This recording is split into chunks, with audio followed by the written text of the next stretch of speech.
Hey folks, welcome back to the channel. Let me ask you a question. Are you ready for Doomsday?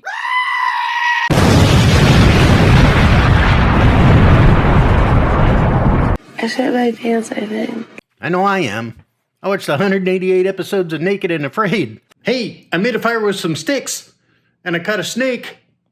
How do I look, by the way? He looks warm. I'm ready for anything. Well, if I'm being honest, I could be a little bit better prepared. I mean, I got adult ADD. I can't even meal prep.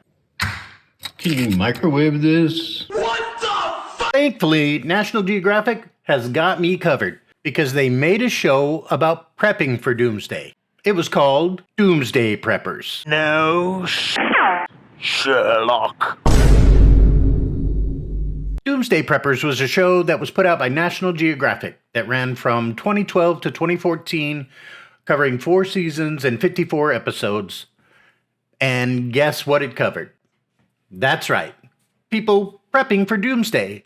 My family is preparing for a biological terrorist attack. For the New Madrid earthquake. For a series of F5 tornadoes. Well, not really Doomsday, more prepping for the civil unrest that was supposed to happen after Doomsday. Because after Doomsday, we're supposed to act like this.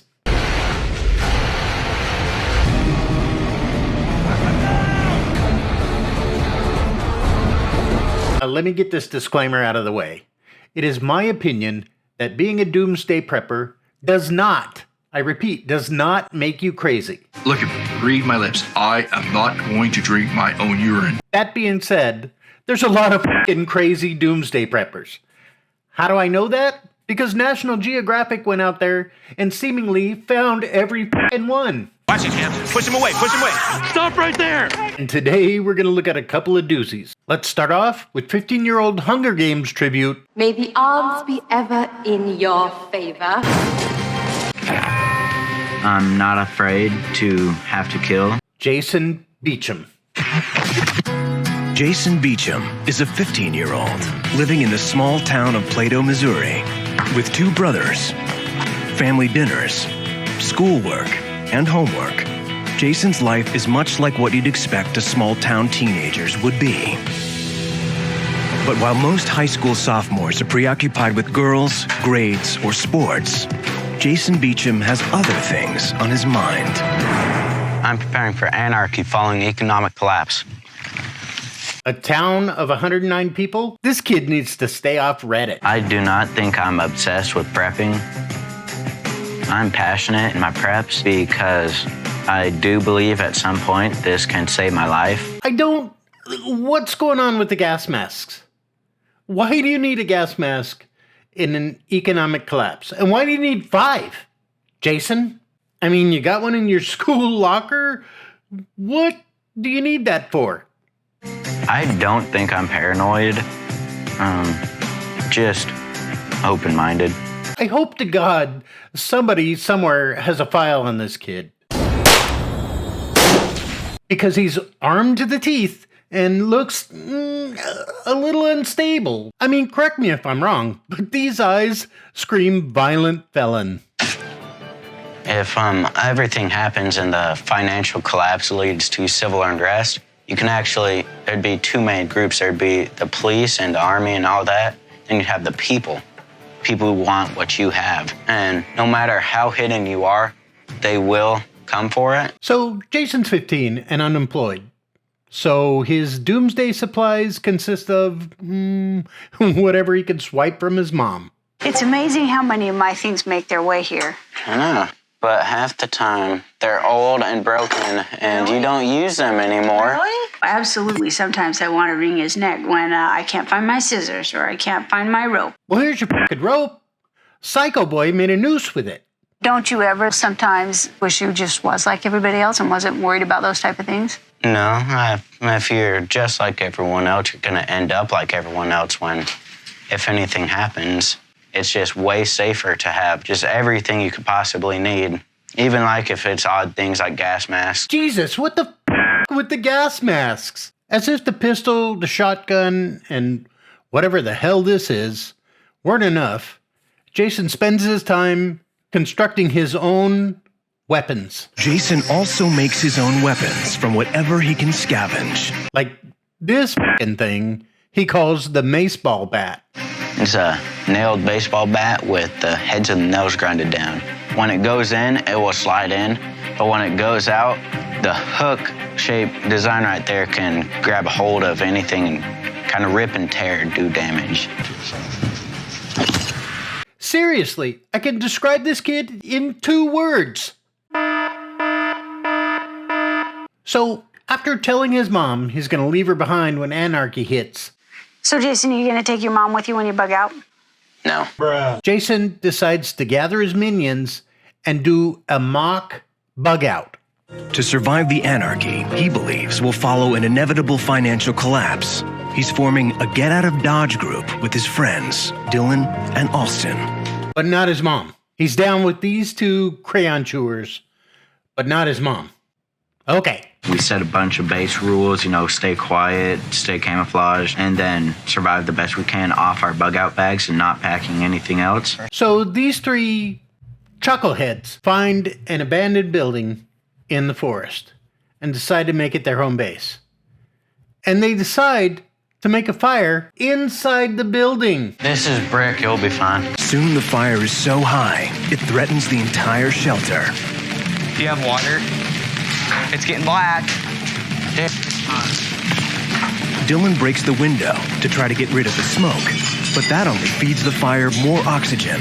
And that's what you get for not bringing your mom, you morons. She would have told you, don't start a fire in the building. I'm having like a minor panic attack. Jason. So here's what Nat Geo does at the end of the episode. First, they tell you how much your prepping sucks. Overall, you get a 50 out of 100. You have 4 months initial survival time. Your wilderness survival drills will prove invaluable should you need to bug out in a disaster. But you should learn how to build a fire pit that will be safe and let you maintain a low profile. And then they tell you how dumb you are for prepping in the first place. The strong recession beginning in 2008, the European debt crisis, and continued divisiveness among politicians have made some economists doubtful about the future of the economy. However, while some fear it is once again stalling, few believe a total economic collapse is likely. You might ask yourself, well, probably not, how does a doomsday prepper find love? In fact, I'm surprised there's not a f***ing reality show about this already. I think this is the closest we got. Let's watch the Casanova of prepping, Jeff Flanagan. Jeff Flanagan once lived a life filled with fast boats, fast cars, and women. But 3 years ago, he gave it all up to spend his time in a place he plans to call home.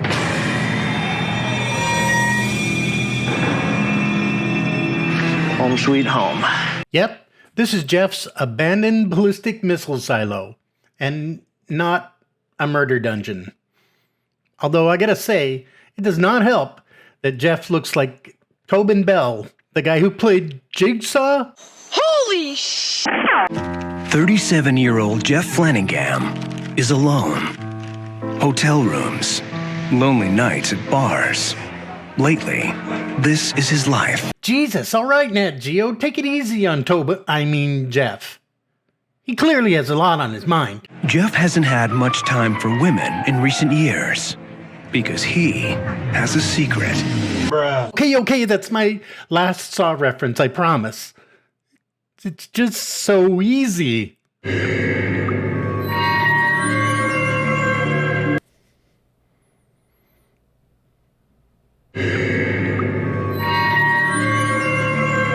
Okay, that's it. I promise. Jeff's ultimate man cave is more than just a basement rec room. What is this, an Imperial March? It's a decommissioned, intercontinental, ballistic missile silo. After 50 years of neglect and vandalism, he's bringing it back to life. Sounds like time well spent, Jeff. But, how do you plan on defending this shithole?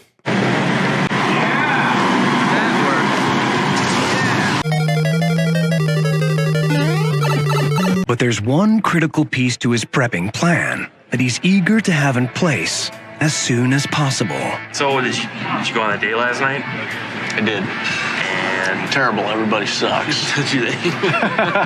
Nobody likes silos. You think? Yeah, maybe leave the silo talk for, I don't know, date 2 or 3.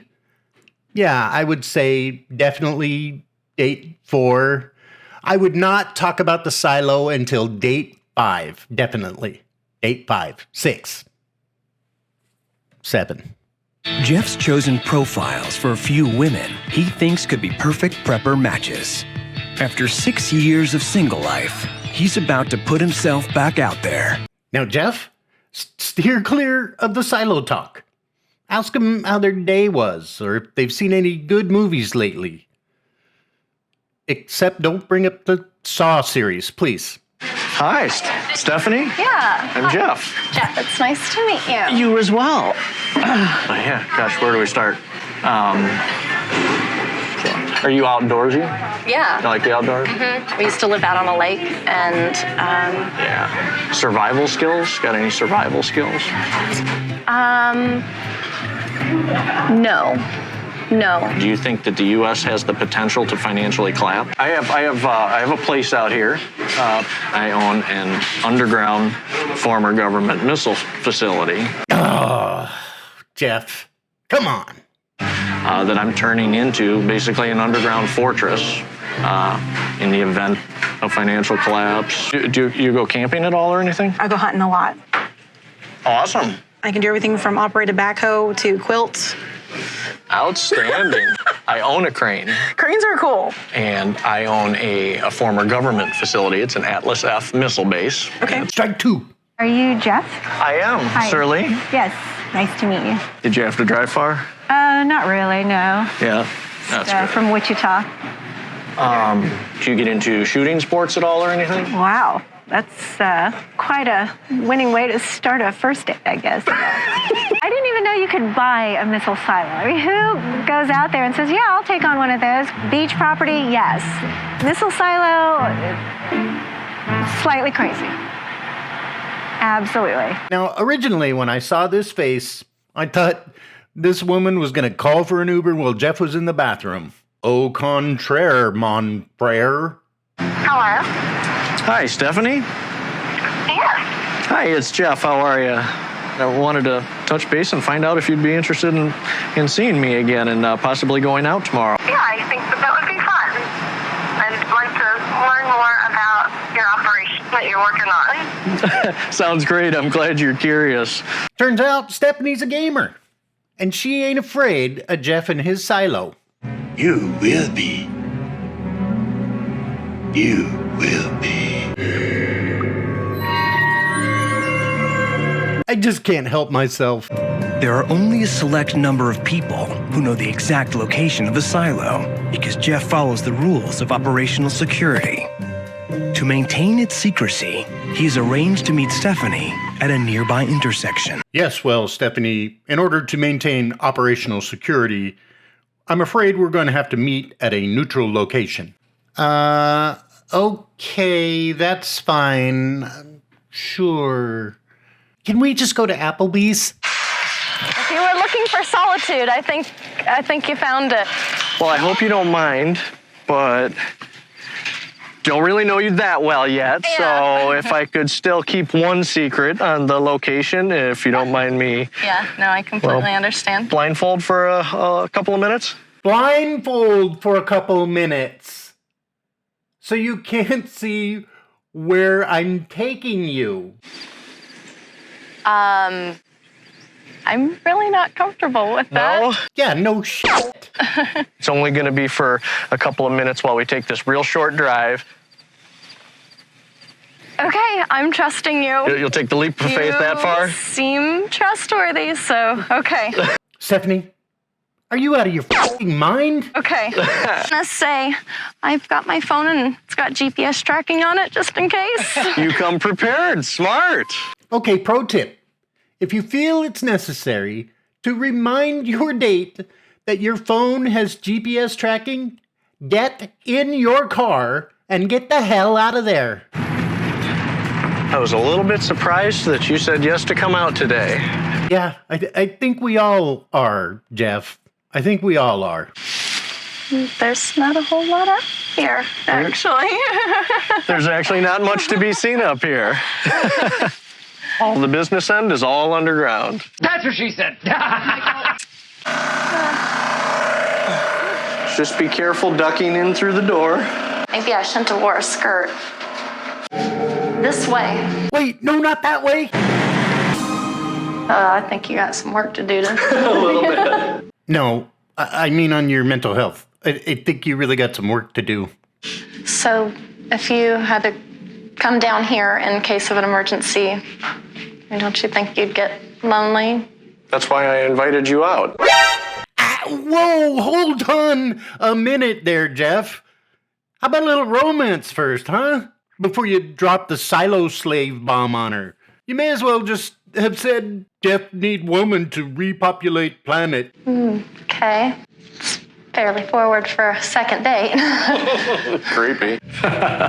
It's been really neat seeing everything that you do to prepare for whatever could happen. No, we could make a good team at this. Maybe. Get me the hell out of here. Practical preppers have reviewed your preps. I'm going to spare you the boring details of the expert prepper panel's assessment of Jeff's deal. Suffice it to say, he was pretty salty about it. That's a half-fair assessment for what's been revealed. However, I don't disclose everything on the second date either. As for Stephanie, yeah, no third date. I've returned to Wisconsin and finished the new hydraulic front door for the silo. As far as my dating life goes, I'm still availably single and haven't gone on any further dates with Stephanie. I think she was just happy to take the W for making it out alive. Well, that's it for this one. Stay tuned to my channel for whatever the hell is next. All right. Peace.